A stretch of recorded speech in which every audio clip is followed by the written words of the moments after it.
पुणे जिल्ह्यामध्ये त्यावेळेला मी खेड लोकसभा मतदारसंघामध्ये इच्छुक होते आणि मनामध्ये असं येत होतं की या संपूर्ण राजकारणाच्या धकाधकीमध्ये आपण परत निवडणुकीचा विचार करण्यापेक्षा आपण राजकारण सोडून द्यावं आणि फक्त समाजकारण करावं.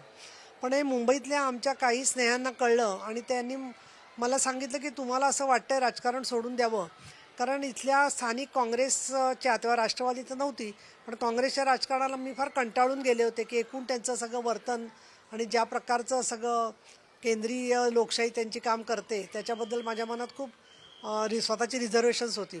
आणि म्हणून आपण राजकारण सोडून द्यायचा असा विचार करत असतानाच आमच्या मुंबईतले एक परिचित यांनी सांगितलं की तुम्ही शिवसेनेला का विचार करत नाही शिवसेनेचा, कारण शिवसेनेमध्ये तुमच्याबद्दल मत चांगलं आहे, तुम्ही एकदा उद्धव साहेबांना भेटून बघा, मोठ्या साहेबांची भेट मिळाली तर तसं करा.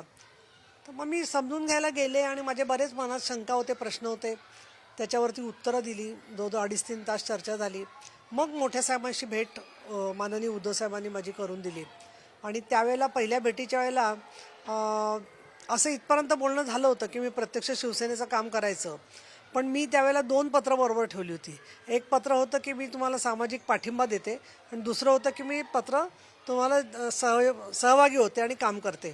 तर मी त्यांना म्हटलं की मला असं वाटतं की मी आता निवडणूकच आहे तर मी पाठिंबा देते बाहेरून, तसं माझं नाव म्हणजे कसं रजिस्टर लोक पत्र पाठवतात तसं यादीवरचं तुला आहे असं वाटलं का. मग मी त्याचा अर्थ समजून घेतला. मग म्हटलं की नाही, मग मी ठीक आहे पक्षाचंच काम करते.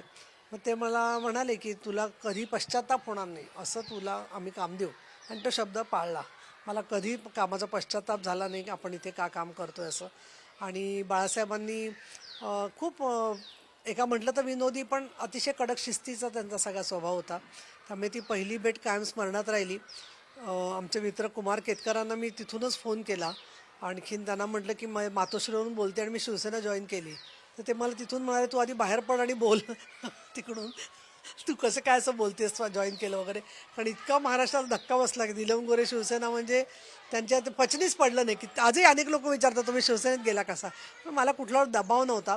मी हिंदुत्व, मराठी माणूस, महिला धोरणासाठी आपल्याला काम करता येईल आणि राष्ट्रीय स्तरावरती जे द्विध्रुवीकरण झालेलं होतं, मग ते रामजन्मभूमीचा विषय असेल, समान नागरी कायद्याचा असेल, त्यावरती अत्यंत आक्रमक आणि महत्त्वाची भूमिका घेणारी, कलाटणी देणारी भूमिका घेणारी शिवसेना, म्हणून बाळासाहेब ठाकरे यांचं नेतृत्व स्वीकारलं. आणि साहेबांनी खूप चांगल्या प्रकारे मला प्रत्येक वेळेला सांभाळून घेतलं आणि पक्षाने खूप वेगवेगळ्या जबाबदाऱ्या दिल्या, काम करता आलं.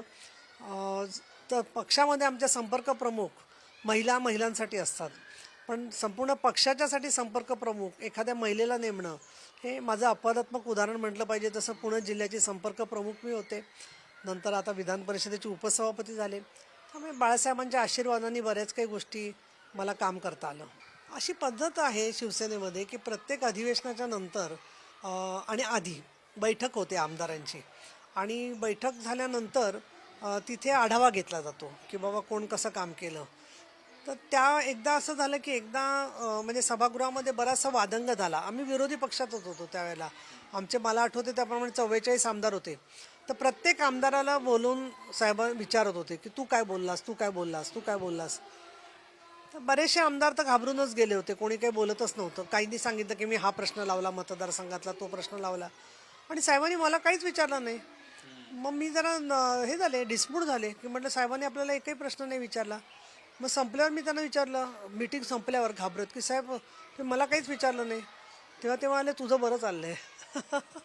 त्याच्यामुळे माझ्या कामावरती त्यांनी कुठलाही नाराजी किंवा असं व्यक्त न करता जे काही सांगितलं की तुझं बरं चाललं आहे, ते मला खूप मोठी गोष्ट वाटते. आणि एकदा असं चर्चा चालली होती त्यावेळेला मला तर ते वाक्य ते म्हणाले दिवाकर रावते आणि तू दोघांनी मिळून विधान परिषद तोलून धरली आहे.